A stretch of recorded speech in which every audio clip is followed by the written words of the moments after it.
Hello and welcome back to my YouTube channel. Always looking forward to sharing these conversations with you. We happen to be at the Kibo Lounge at Machame Health Club in Naguru. If you haven't been, please come by, especially with your little ones, because there's a pool, they can swim, and you can have some good food. Today, I am continuing a conversation with an amazing gentleman I came across recently. I'm talking to Daniel Choudry. I hope I said it right this time. It's not a Ugandan name, but he'll tell us more about that. Now, he's the founder and CEO of the Choudry Sales Institution, or Institute, should I say. Institute. And many of his friends call him the sales warrior. I want to know more about that. Welcome to the show, Daniel. Thank you so much. Welcome to Crystal One-on-One.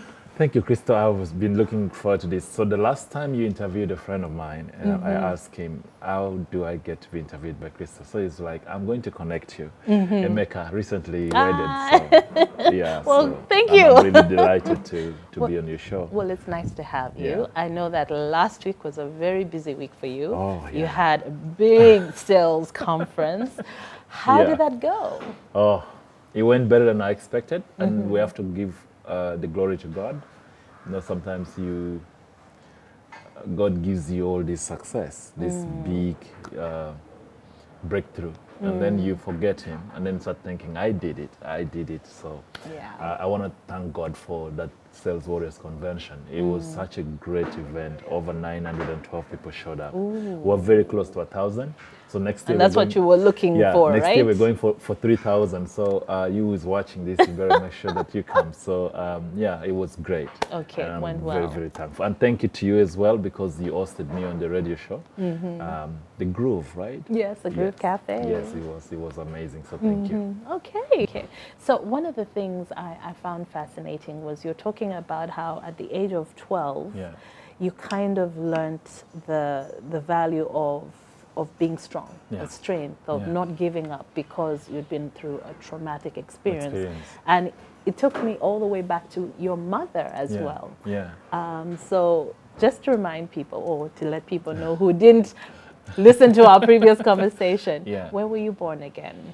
So I was born in a small village called Padibe in the current district, Lamour district.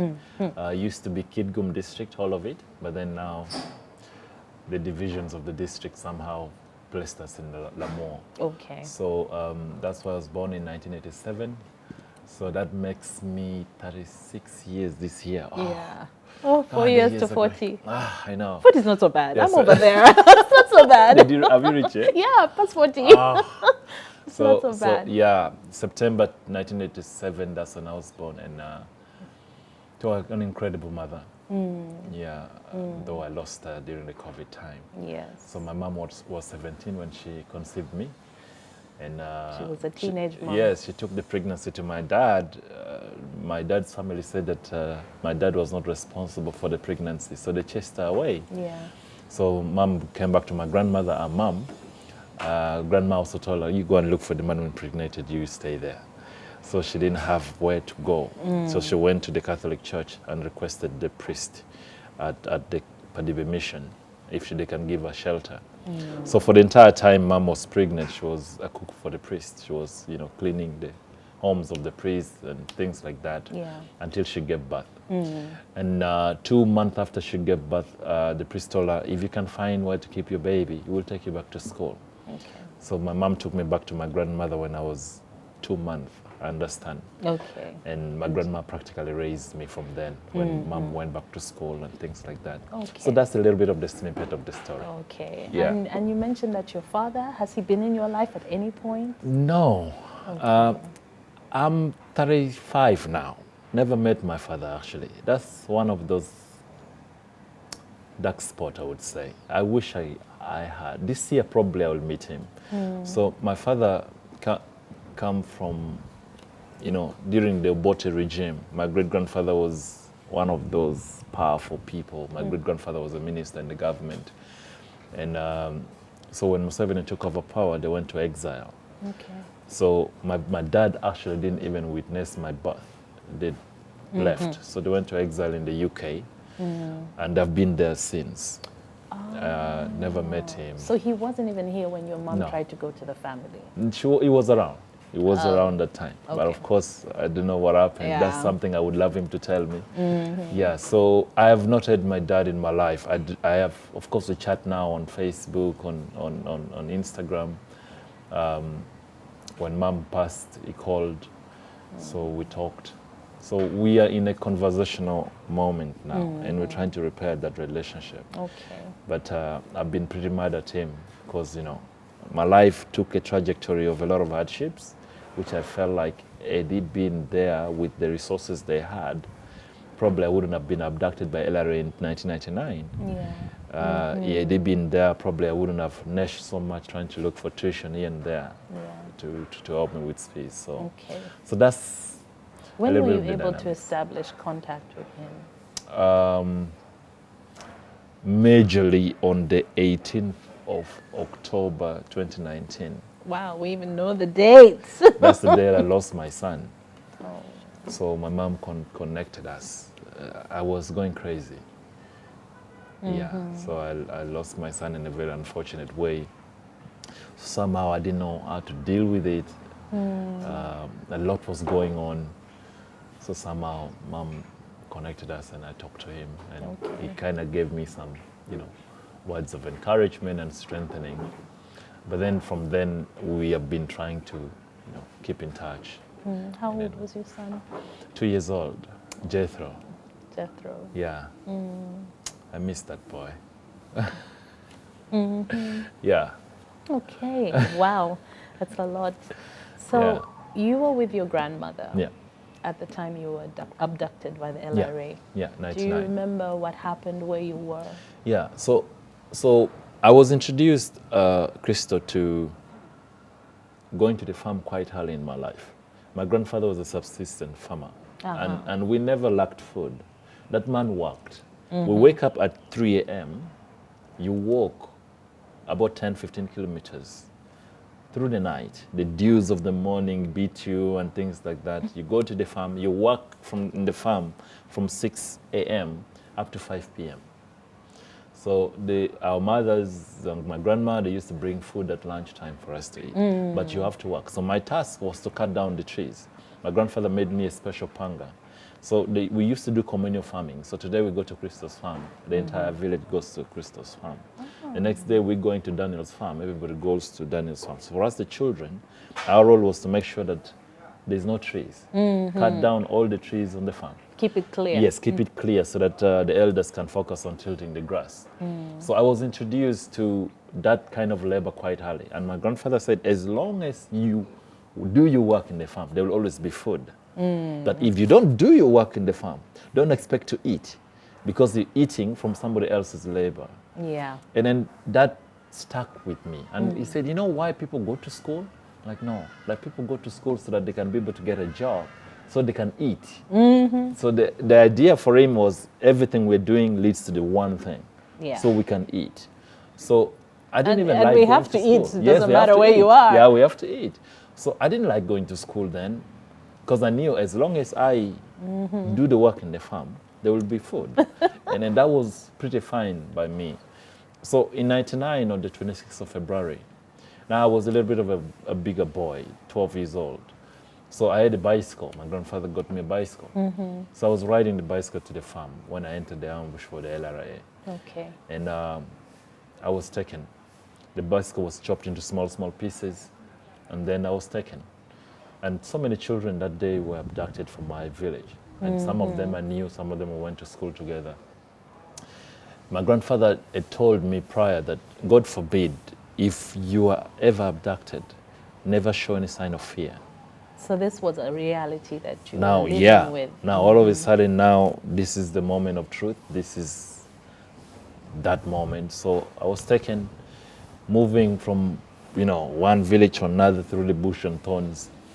It was the hardest experience of my life. But I kept that message my grandfather said. Be strong. Don't show any sign of fear. But before I even talk a little bit about the experience of the bush, back in 1996, I was in P4. Okay. I never liked math, I have to be honest. And I know a lot of people will relate with me that math was a subject which was pretty hard. Maybe because of the way the teachers used to teach us, I don't know. I think so. But Sometimes that it day- is about the teachers Yes. too. So teacher Anthony Opua came to class that day, and he came to inspire us. He's like, children, I want to tell you a story. Our school has never got a first grade in P7. I'm training you now that when you get to P7, you get a first grade. Whoever will get a first grade in P7, you'll get a chance to go to the capital city of Uganda. To So Kampala. he asked us to respond in chorus. What is the name of the capital city of Uganda again? We all scream, Kampala. So like, Kampala is the most beautiful part of this country. When in Kampala, there's no poverty. Everybody in Kampala is rich. Oh, wow. Yeah, in Kampala, everybody drives. In Kampala, you see the tallest building in Uganda. The building is so tall that it touches the clouds. Some people have lived up on the last floor for all their lives. They've never come down because everything is provided for up there. I was in P4. I was envisioning this. Crystal, that man changed my life. I Okay. became obsessed. Just the picture of Kampala was so mesmerizing, if I could use that word. So that was the goal. Yes. So he said in Kampala, you see the biggest lake in the world. The lake passes 3 countries, and there's a huge port called Port Bell, and a ship docks there. The ship can carry the entire people in Kitgum district. And we stay in the ship, we play football in the ship, we play volleyball in the ship. is the So I was like, I was looking at this building in my mind. I'm like, wow, how big is this boat? How big is it? And then the village we come from is along the route the plane used to go to Europe. So every day you see quite a lot of planes passing by. So like, do you see the plane that is passing by? I'm like, yes, teacher, we see. That inside the plane is like paradise. When you're inside the plane and you want to take some juice, just press the knob next to your chair and say juice. Juice will come to you. You want to eat some food, you press another knob and say food, and whatever food, the food will come. When it's time for sleeping, you press another knob, your chair will automatically turn into a bed, and a blanket will cover. You don't have to touch a thing. It's so warm. Oh my God. I like your teacher. That teacher, Anthony Opua, may his soul rest in peace, but that man gave me a purpose. So he said, there are certain things you have to do if you want to go to Kampala. For example, in the morning when you're coming to school, make sure you tuck in and ensure you're on time. When it's time for assemblies, don't be at the back of the assembly. Be in front so that you can get everything the teachers are saying. So they used to demarcate for us portions to sweep. So he said, when it's time for sweeping the compound, you sweep your portion, finish it, go to the neighbors, finish it, and go to another neighbors and finish. That's a ticket to get a first grade. When it's time for class, don't sit at the back, sit in front. And when a teacher asks a question, put your hands up. So there are times when they ask a question in class, I'm like, teach me, even when I do not know the answer. I became so obsessed with the idea of going to Kampala. Every page of my book, I was writing Kampala, Kampala, Kampala. Every top corner of the book, I was writing Kampala. I think success requires some level of obsession that many of us are not consistent enough to have over a sustained period of time. Coming back now to my horror experience with the LRA. So when I was abducted, the message that I had in my heart for God was, I don't want to die before I see Kampala. God, I don't want to die before I see Kampala. And that's the message I kept for the entire 8 months of the tough experience You were in the bush. 8 months. 8 months. Okay. Walking from Kitgum to Gulu to Apache to Lira to Soroti to Abim back to Kitgum, in the bush and thorns of northern Uganda. I was just telling God, just one more day. And your dad said, show no fear. Yeah, and my you grandpa. saw it actually in play, where the Yes. weak. Oh, yes. The weak. I remember some of the kids that could not walk anymore. Their feet was all blistered up. And then that's a memory that has gotten stuck with me. They were paraded before us, and they were not shot. They were slaughtered to pieces with pangas. And they forced us to watch it. And they said, if you try to escape, yours will be worse. If you say you're tired, yours will be worse. I mean, it was such a traumatizing experience. But then I had to be brave. Mommy was not coming to save me. Nobody was coming to help. You just had to take care of you. And maybe this is something that I would really think all of us, we need to have. You don't need a LRA experience for you to be brave in your approach to life on a daily basis. Yeah. You don't need something really drastic like that for you to pray to God with faith and believe that what you pray for will be your reality. Yeah. And to have the courage to face life on a daily basis, because it's not very easy. So yeah, that was the life. Wow. 8 months of 8 trauma. months of excruciating. I'll tell you, the 8 month in it was tough, don't get me wrong. Yes. But after I was brought back by the UPDF, because I was shot, I have a scar, a deep scar here on my leg. So they shot you and they left you for Yes, so dead. I bled a lot and I passed out. So the UPDF got me when I was still alive. So what I have learned now, like after I was taken to Gulu Military Barracks Hospital, treated, rehabilitated, those were my worst days.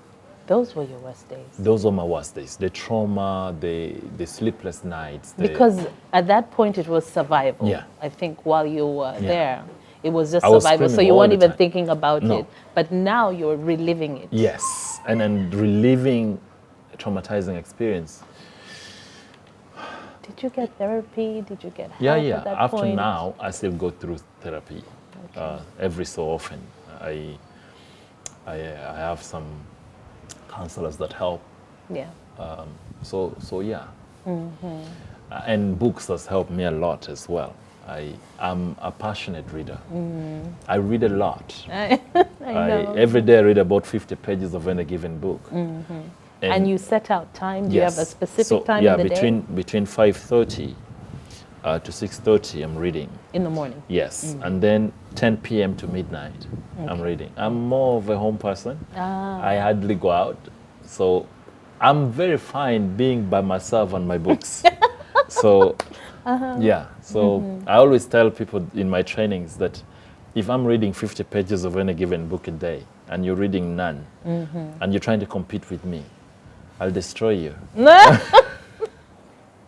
That's the warrior attitude. There he is. There he is. Okay. It's true, you know. It's true. So books also just gave you basically a portal Yeah. to imagine another life. Oh, yes. To learn about. To cleanse me of all these, experiences where,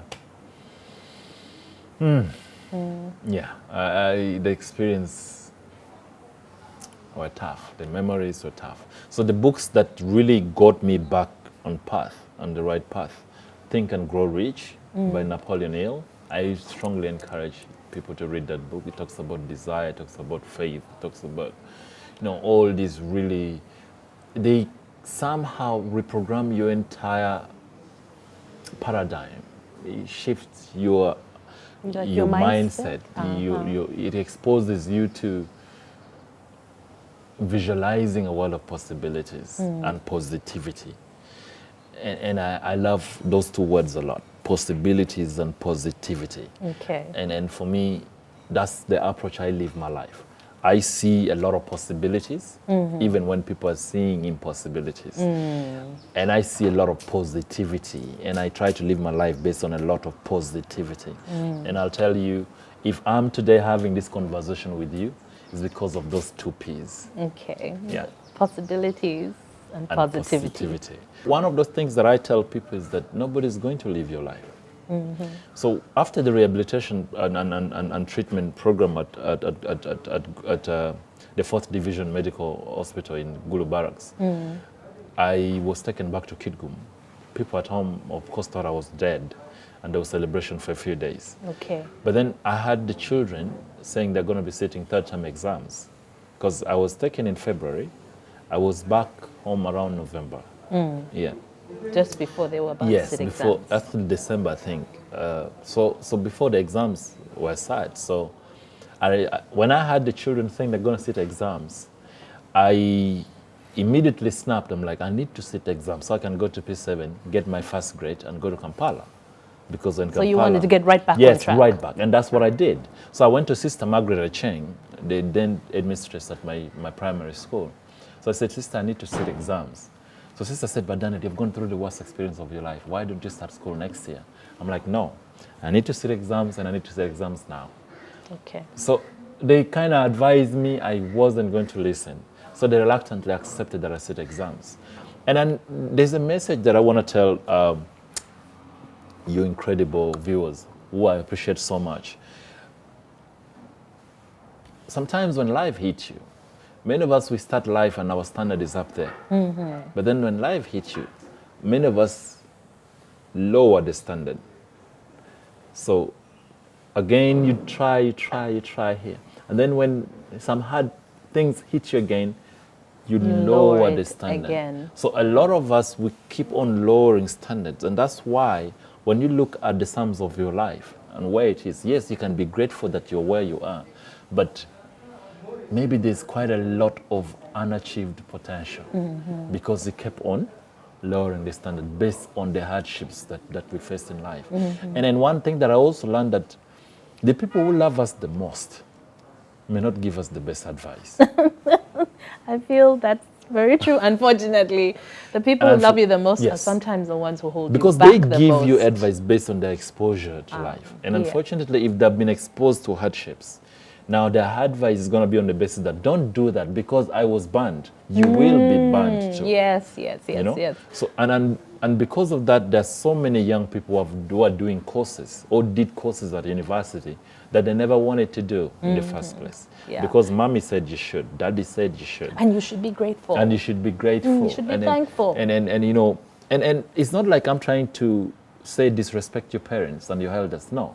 I'm saying listen to them. But then at the end of the day, we all have a path in this life we have to chase. And why many of us say yes to this guidance and advice from our family members and the people who love us? Because clearly we didn't even have our own path we wanted to chase. We didn't have a vision we're chasing. So now when somebody else is advising you to take a certain path, because you didn't have yours, accepting this one becomes very easy. Yes. And for me, that's the big problem. That it's important that you stay true to what it is that you want. So it's important you set goals for yourself. From when you are young, P5, P6, you're now a fully grown human being. You know right and wrong. Maybe the advice I would tell our parents, and then all of us who are parents, is that give your children enough exposures to help them shape the size of their ambition. Give them exposures, but also guide their footsteps as they talk to you about their dreams. And don't shut them up when they're trying to tell you, I want to be a pilot, don't shut them, but you don't have the money to pay you through school. Because so for me, I have been very intentional about being the warrior. And later on in this conversation, I'll tell you all about it. So you do not choose to play it safe. So I went to P6. I did start exams, were 56 in the class. So you passed and you went on to do P7. I was number 50. Okay. I beat 6 people. You were 56. Yeah. I like that. I beat attitude. 6 people. I beat 6 yes. people. Who started first Not that term, I came second 50th. term. No, I was number 50 out of 56. I beat 6 people who started first term, second term, third term, while I was going through the worst experience of my life. And for me, that was the biggest success of my life. Okay. Because I didn't quit on me. Yeah. I think would have been so easy. Oh, yes. I'm doing consulting for many, many big organizations, NSSF, Bank of Uganda, all of this at 35. Get out of here. That's success. Good for you. I have the only sales institute in Eastern Central Africa. Am I bragging? Maybe. It's allowed, right? But I think it's a good thing. You should talk about that. You should. Why do we boast about poverty all the time? Why do we celebrate people who don't have much? People who are having all these assets. So you see, I'm very poor. The economy is very bad. Can we start celebrating good things? But isn't that, you see, that's that loop of focusing on the negative. Yes. Focusing on everything that is bad. And, you know, and you every morning you wake up complaining about all the things that are going wrong. Because it's the easy And you thing. just make more and more things go wrong in your life. Because the sum of our lives has a lot of the negatives. Yeah. And very few it's positives. part of life. Yes, and very few positives. Now, if you're not careful, if you're not very intentional, you can find yourself inclining towards the negative quite easily. Yeah. I mean, you had a life-changing experience at a very young age that many people don't have. And they only start to really face challenges later on when they're grown. And for you, it just flipped the way you saw the world really early. So were you reunited with your mother at that point when you came back from the hospital and you had recovered? So interestingly, I used to call my mom auntie for a long time. I knew that my grandmom was my mom. Was your mom. Yeah, but then, you know, you walk in the village and then people start telling you about, he looks like his father. No, he looks like the mom. Those are people who have grown up with my mom and grown up with my dad when he was still, you know, staying there. So it was a little bit confusing. But then, of course, later on, when I started P7, that's when I was sat down and I was told, the person you've been calling your mom, I mean your auntie, is actually your mother. Okay. Because there was a little bit of an emotional turmoil in there, trying to accept. I found it very difficult to call my mother mommy until senior 4. Because you were used to calling your grandmother that. Yes. I still call my grandmother today mommy, ama, like in our village language. So somehow now we now had to start working that relationship. My mom was now married to another guy who didn't want anything to do with me. So I still continued to stay with my grandma. So senior 1, school fees was paid. Second term, school fees was tough. I was supposed to sit out second term, senior 1, but I'm like, no, I'm going to go to school. So I went to the Comboni Missionaries in Laibi College, the school where I studied my O-level. I went and I told Father Luciano Fulvi, who was the parish priest there, I'm willing to work in the farm during holidays if they can only help sponsor my school fees during school time. Father said, but you're so skinny. I'm like, yes, Father, but I'll do the work. And I was skinny. You're really tiny at that point. This tiny, tall thing. So Father gave me a compound to slash. I started slashing that compound at 9 a.m. I finished it at 4:30 p.m. Okay. The cook for the priest brought me food at lunch. I turned down the food so I can finish my work before Father comes back. He had gone to town. So when Father came back, I'd not only finished slashing, I'd swept the grasses, put them in heaps, make sure the place is really clean. And he was shocked, and it's like, did you do this work by yourself, or you brought some boys from the college to help you? I'm like, no, Father, I did it by myself. So I'm like, no, I don't know. He didn't believe you? So he went and asked the cook, see how God works. So the cook told Father, I've never seen a young man work the way this boy worked. I gave him food at lunch. His food is still here. And he had not eaten the food. He had just covered it. So Father said, wow, Daniel, come to my office. I'm going to help you with your tuition until senior 4. You don't have to work in the farm, but you have to slash this compound after every 2 weeks. You have to help mop the church every morning at 5. And that's the work I did for the entire time I was in O-level. My mom was helping, section of my tuition, then Father was helping a lot as well. And senior 4, mocks came. Father told me, if I do well in my final exams, it will get me a school in Kampala. Mind you, I didn't forget Kampala. You were still on the path to that. Yes. So mocks came, I got 15 aggregate. It was really good. Father was happy. He's like, if you can score anything below aggregate 20, I'll get you school in Kampala and pay for it. So I was excited. I was so excited. I was determined. And you know, they say mocks is always more difficult than the finals. So, but then one morning in October, we woke up. Soldiers were checking our suitcases, they're asking us to open all our bags, all our suitcases. They're picking a knife, they're picking all our sweaters.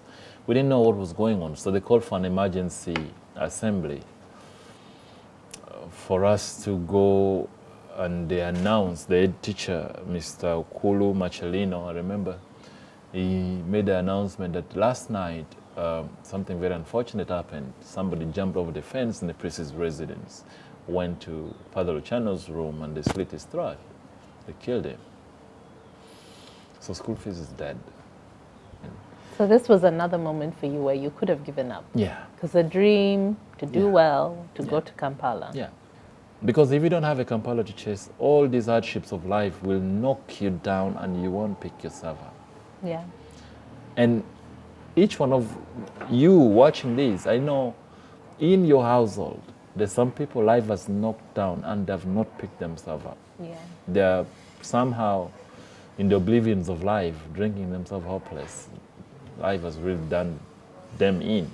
So you need to have a Kampala to chase. The Kampala is an analogy. It's a figure of speech. Yeah. Maybe you've grown all your life in Kampala. So have a different Kampala that I need this for my Have life. a dream, and have that's a goal. the purpose, that's the goal, that's the dream. So what did you do for A-levels? So I did History, Economics, Geography, Divinity, ECD. I got 16 points in my A-level. School fees again was not there for university. So in my vacation, I didn't go to the village. I stayed in Kampala. Okay. I rented a small room in Mutungu, about 30K. And I stayed there and I was looking for different jobs to do. I was a shamba boy for the late Arona Nyakairima General, who was paying me 8,000 shillings a day. And then after that, he connected me and other boys to Mr. Ponciano Gabrano. Okay. So there was a construction going on, Capital Shoppers, the current Capital Shoppers Nakawa. Oh my goodness. So from 2006, November, I worked in that place from the start of it, digging foundations, mixing concrete. And for me, Capital Shoppers was the foundation now. I was able to save 2.8 million shillings in my vacation. Really, from the work that you were doing? Yes. And I was able to pay my entire first year at university.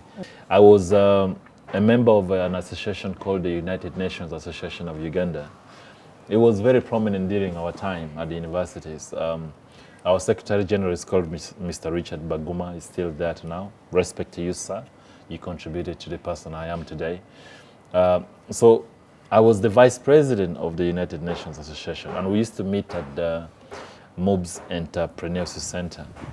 So Diana Ntamo, she's now Dr. Diana Ntamo, she was the director of that department. So they used to have short courses, certificate in bookkeeping, certificate in customer care, and several other certificates. So she's like, we're looking for a salesperson to push this, short courses. Yeah. So I decided to take go the out chance. and bring I'm people like, in, yes, right? bring people, business people from out there, let them come and do the course. They need it for their business. And I took the challenge. So they gave me a directory for Private Sector Foundation Uganda. They gave me a directory for Uganda Hotel Owners Association. They gave me a directory for Uganda Women Entrepreneurs Association. They gave me a phone with airtime in it and said, make calls. So I had to think, how can I get, because she was like, if you can bring 20 for each course, then we're good, home and dry. I'm like, 20, I think I can do that. Okay. But the first few phone calls, I was getting no's, so many no's. So I thought of an idea, because earlier, during our time for orientation at the university, they brought Mr. Patrick Bitature to speak to us. And that man moved me so much. I don't know whether he knows it, but he moved me so much. So I thought of an idea. What if we invite Bitature back to speak to the business community? We invite the business community at no cost to come and Patrick speaks to them as a successful businessman. I believe he could be able to really, really inspire these people. So Diana bought the idea and it's like, okay, we can invite. He's actually a visiting lecturer here. So we can invite him to come and speak to them if he can bring the people. Oh. In 2 weeks, I fill up that hall. I remember we were supposed to be in Walusansa Hall. Walusansa was too small. We had to let people sit out. 600 people showed up for the talk of Bitature. Now, before he spoke, I said, we have these short courses, this, and that. And I also requested Diana to talk to Bitature to mention the importance of doing courses like that. And then I had a form. I'm like, after everybody who is interested in doing these courses, there's a registration form going on. Please put your name and your number. And Patrick did justice. He spoke and he touched people, inspired them.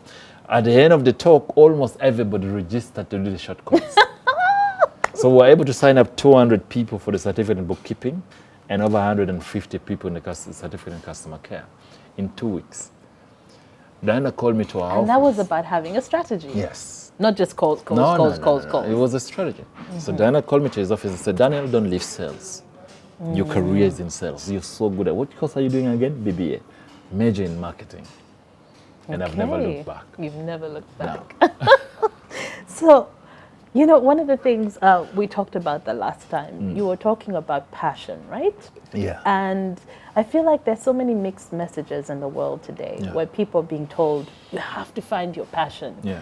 It's almost like if you don't find your passion, Yeah. I mean, you're not doing anything with your Anything life. good, yeah. But then I'm also like, while you're looking for your passion, Yeah. finding your passion, you still have to work. Whatever God has given you to do, don't expect it to give you passion. Uh-huh. You bring it passion, and then you'll do a great job. It's almost like meeting it halfway. Yes. Now, majority of us are not doing things we love, Crystal. That's the And I'll tell reality. you, not just in Uganda, globally, Yes. bills have got to be paid. My passion is to ensure that whoever is directly I'm responsible for, whoever I am directly responsible for, must not lack. If it means I sweep the street, I'll do it with diligence, with excellence, with love, with passion. For all of us, the work that we do help us to meet our responsibilities at any given point. Your responsibilities could be to take care of you. And that may not inspire much. But then if your responsibilities exceeds you, I have a daughter, 8 years old, and she goes to a good school, and I have to pay expensively. I have 2 sisters, and they go to school, and I have to pay expensively. I have cousins and nephews and nieces that my mother was paying, and I'm helping to take care of them in school. And they should not call to say, I've been chased from school.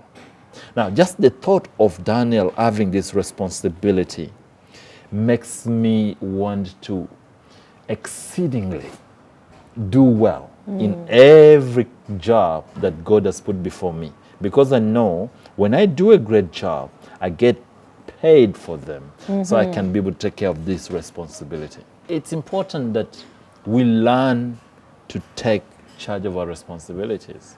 And then for me, that's important. Responsibility was given to us in the gardens of Eden. When Adam and Eve messed up, God gave Adam a responsibility. You're going to toil to eat. Yes. And before that, everything was available, provided. yes. And for me, from that foundation, from that genesis that you're going to toil to eat, for me, that's a declaration, that's a mandate given by God.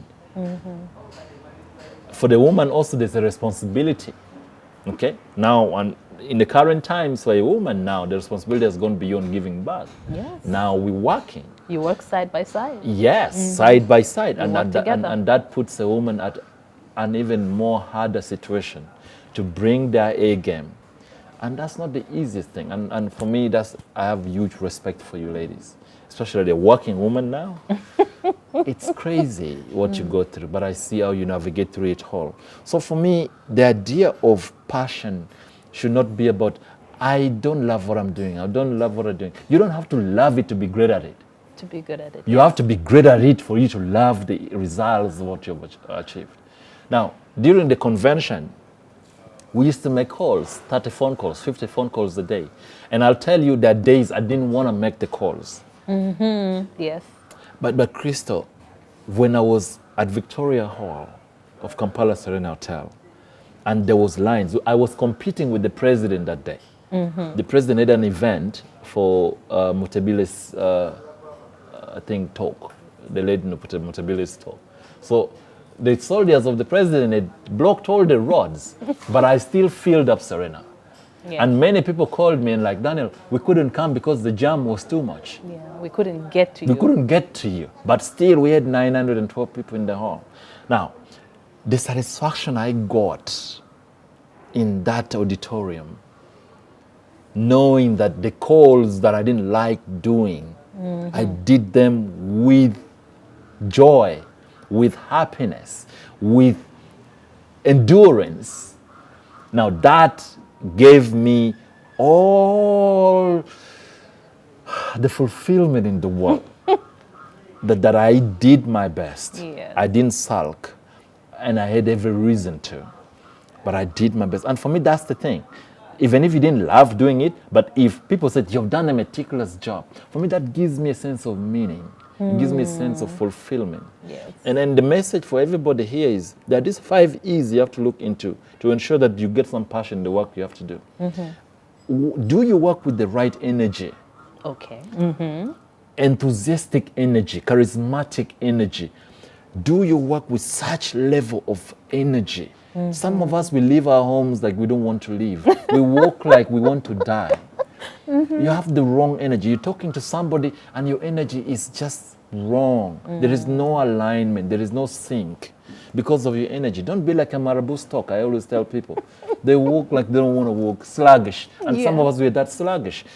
Yeah, If people there drag is their anything, feet. if there is anything I know you for, Crystal, is your energy is absolutely mesmerizing. Secondly, be enthusiastic. Yes. Enthusiasm, inner joy. I'm not saying be exceedingly excited and no. There's something called bottled enthusiasm. You have this inner peace, inner joy, this sense of I got this, and that enthusiasm that you bring to your work. It makes even a work that is difficult be fun. We've seen TikTok videos of folks who are lifting bricks and concrete, and they're laughing and they're dancing. Yes. Like, that's the enthusiasm you need to bring. And the world celebrates with you. The universe gives you that power, that energy, that attractiveness It for you gives to do it. right back what you give. So be enthusiastic about life. Be enthusiastic about meeting a new person. Be enthusiastic about the job you have, even if it's the worst job. Even if it's sweeping, even if washing people's, toilets and things like that. Love it. Like, bring enthusiasm to it. Sing along a nice song you're having while you do it. And then endure with positivity. That's the next E. Endurance. My mentor, Dr. Rogers Matama, used to say, enjoy disequilibrium. The moment you find yourself in comfort, know you have a problem. You must have some disequilibrium in your life, some discomfort. And when you're having it, enjoy it.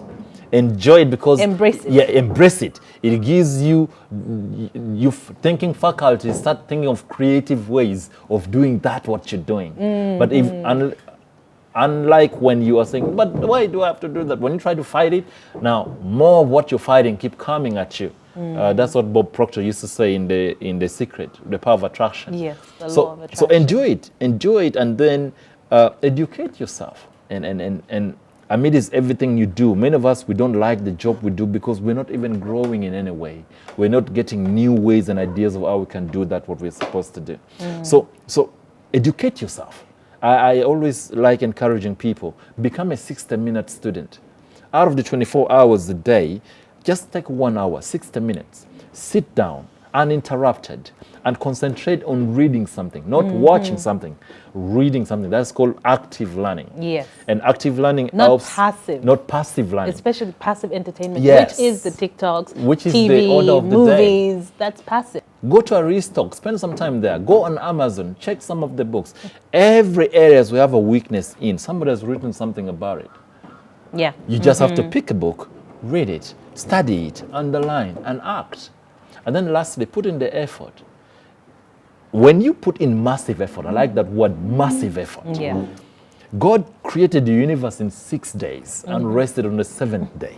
He put in massive effort.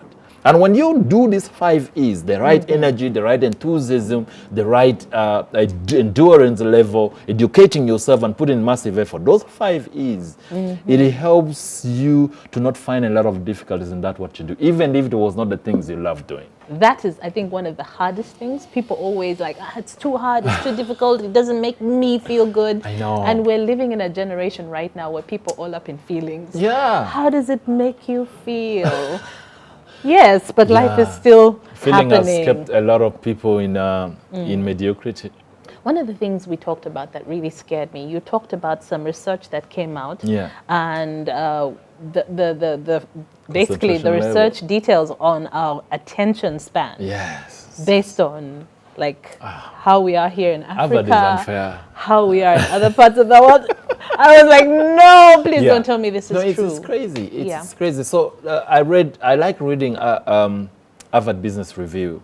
I've subscribed to their, so every month I get these articles from them. And Professor Anthony Iannino, I think, that was his name. He talks about the attention span, the concentration level of the different group of people around the world, different continents. You know, and you tend to hear like a generalization that, Yes. oh, you know, the attention span is so short Yeah. now. It's literally what, people say 4 seconds or 40 Yeah, seconds or like, something. So for me, that statistics But was really this damning. is different. Yes, and it's well researched. Actually, it's gone through universities, gone through different corporate organizations to come up with that. Actually, the e-sample space was, I think, 1 million people across all these different continents. Yes, yes, and yes. he came up with the findings that in Africa, our attention span is 4 minutes. 1, 2, 3, 4. That's the longest we can Yeah. fully Concentrate focus. on something without distraction. Without distraction. 4 4 to 6 minutes. That's the attention span for most millennials in Africa. Okay. That our concentration on what I call widescreen distractions, the phone, TV, widescreen distractions, we spend 4 to 6 hours a day on widescreen distractions. 4 to 6 hours a day on the phone, on the TV, out of 24 hours. That's already taken. Yeah. That's the bare minimum, actually. The attention span of a European, it puts it at 1 hour plus. Okay. Attention span of a Jew, it puts it at 12 hours. Okay. The Jews. That's the attention span of Asians, it put it at 8 hours. Okay. But Africans, 4 to 6 minutes. That we are giving in a lot to the distractions of widescreen. And unfortunately, we're not consuming it to create. We are consuming it to entertain. To be entertained. To be entertained. And for me, that's the big problem. That there are so many people in Europe, in America, in Asia, they're using these platforms for co-creation Yes. or to promote their creation. What are we using it for? To be entertained by some of those, dance moves. And we are very good dancers, I agree. Maybe we are creating that. Who knows? But you I see, think we could don't do- come up we with could- our own dance routines. We could do better. We could do better. I mean, it's amazing that, when you look back, someone listening to you now, they wouldn't be able to believe that you have been through so many traumatic experiences. Yeah. I mean, from you said you lost your mother, who Yeah. I'm sure you were very close to. She got COVID from me. Oh, from you? Oh, wow. I gotta live with that. Are you sure it was from you? Yeah, I think so because I had COVID. I got COVID on 28th, no, on 17th of May, 2021. I kept it quiet. I was trying to treat myself in Kampala here until 22nd. It got so bad. I was struggling to breathe. So that's when I told my family. So my mom said, send an ambulance. They sent an ambulance from Gulu, picked me, took me to Gulu. And she was there to treat me. I was in the Cho hospital. And I was declared COVID-free on 28th in the morning. And then in the evening, she was having COVID. Okay. So I came to Kampala, and then, first, second, said, I'm okay, family, everything is okay. On the 4th, she was starting to struggle to breathe. They brought her to Gulu Referral Hospital. And our situation just escalated. She had diabetes, so pressure was also not okay. Our heart was also not okay. So it just escalated, and then on the 16th of June, at 8:45 p.m., we lost her. So Yeah, again, and that hurts a lot. My mom was such a towering figure. She was everything, but yeah. So you've gone through a lot of loss. You lost your little boy Yeah. at 2 years old. For many Yeah. people who are dealing with grief, because the pandemic is very fresh for many people. Yeah. Even though we're talking about getting our economy back on track and Yeah. trying to get our lives back together, a lot Yeah. of people are dealing with grief and loss, and you have lost. Yeah. Yes. Yeah, and it So hurts much over badly. the years. Yeah. How this again is where I ask you, how do you keep yourself going? I know you've talked about your faith. You've talked Yeah. about getting up even when you don't want to. Yeah, this is a difficult one to talk about. So the last 4 years has been horrific for me. from losing my son, who could have been saved. I'm not going to go to the detail. Because my son died at home. I became numb to pain.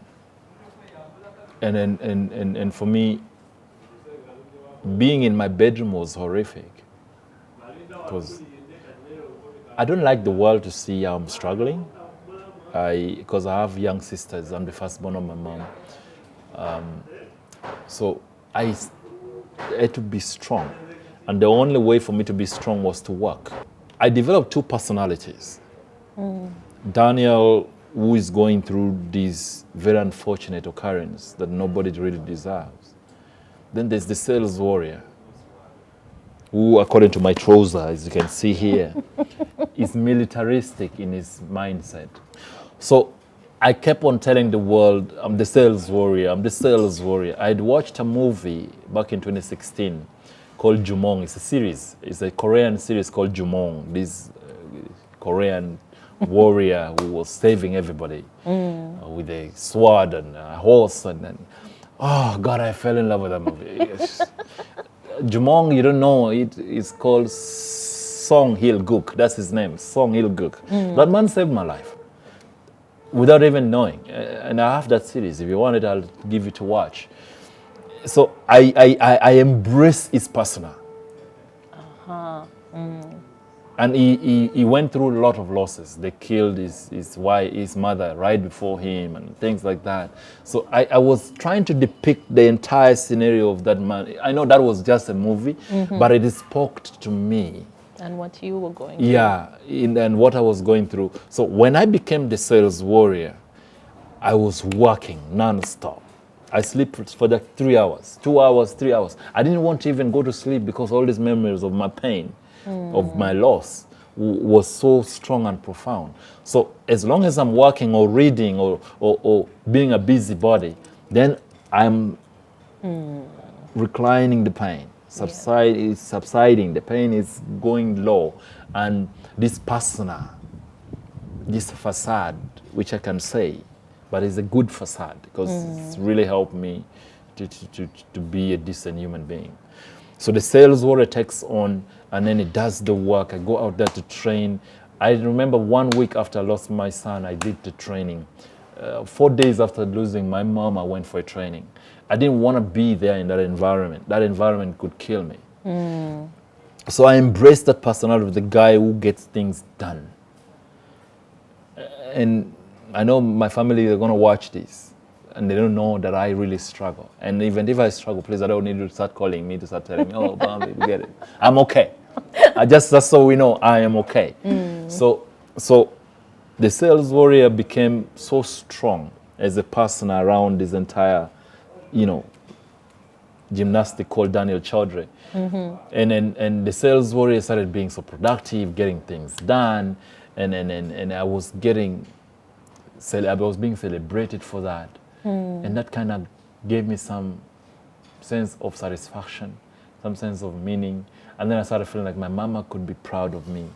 And I started doing that, and I started feeling a little bit of that bit of smile amidst the turbulence. Now, when I go back home and I'm in my bedroom, and then I see the pictures of my mom and my son, then Daniel pops up, and then tears will roll down my eyes for so long, but only in my bedroom. Only in that time will you allow yourself to feel it. And I don't like people saying it's God's will. I detached from all of my friends. I used to go out with them, talk to them all the time. Now, their messaging wasn't good for me. It's God's will, which I don't believe. It's true. Okay. These things happen. I know it happens, but that doesn't make it lighter. And a lot of them who advised me with all good intentions, they've not gone through what I've gone through, so they don't get it. So I'm like, the best way for me to save myself from all of this is detach. Okay. And then sometimes in your moments of grief, I think detachment is important. Of course, community is important too. So the community I was getting it as a sales warrior. Okay. I was not just getting a community of pity, because I hate pity. Yes. Clearly. I hate it a lot. But a community that celebrates me for doing something, now that's the community I want to belong to. a community that wants to feel sorry for me, that's a community I want to run away from. So I had to detach from that community that loved me so much and wanted to feel sorry for me. And I connect with the community that is celebrating me for a work done, well done. And then Daniel now had to deal with the moments when I'm alone, where I had to allow myself to feel the grief, to cry it out, go sit in the bathtub for hours, and then feel that. Am I out of it? Not necessarily. But I'm in a very good place now. And then that's the message I want to give you. You need to find, number one, a coping mechanism. That's what I was going to say, because now a lot of what we've talked about makes sense. Yeah. Remember when I said, would you describe yourself as a workaholic? And Yeah. you said proudly. Yeah. Like you're proud if So that's someone the coping calls you mechanism. a workaholic. Yeah. It's a compliment, but it's also your coping mechanism. Yeah, then And slowly it's a find the positive process one. to heal. Slowly, don't try to rush healing. Don't rush it. Go through it. Probably this is going to take me 10 years. That's okay. But am I a full human being? Yes. Am I coping well with it? Yes. Will the pain go away? Maybe not. But you see, time tends to make you learn to live with the reality that you do not have that person anymore. Yes. And the fact that I am contributing a lot into the marketplace and to my family, and I'm making money, somehow the pain of losing my mother, who was very strong and helping with all these things, somehow I don't have to say, if mommy was alive, if mommy was alive, Yeah. the only one that I have failed to make sense of is this 2-year-old boy. He didn't deserve to die. My mother was 53 years old. She lived. She lived. Though she was at our prime, she was a consultant for World Health Organization. She was a consultant for Ministry of Health. She was doing powerful things around the world. And then she passed away. But she kind of felt it. She raised a 35-year-old boy, 34-year-old at the time, who she was proud of. And when she was at the brink, she called me to the window and looked me straight in the eyes for almost like 15 minutes. And then she gave me a thumbs up. And for me, that was the passing of the baton I needed. It hurt so bad, but somehow we all kind of felt in the way we're looking at each other that, yeah, this is not going to go well. So somehow I had to embrace all of that. But the one for my son, every time I keep crying. Being real. And this is okay. I have not dealt with that.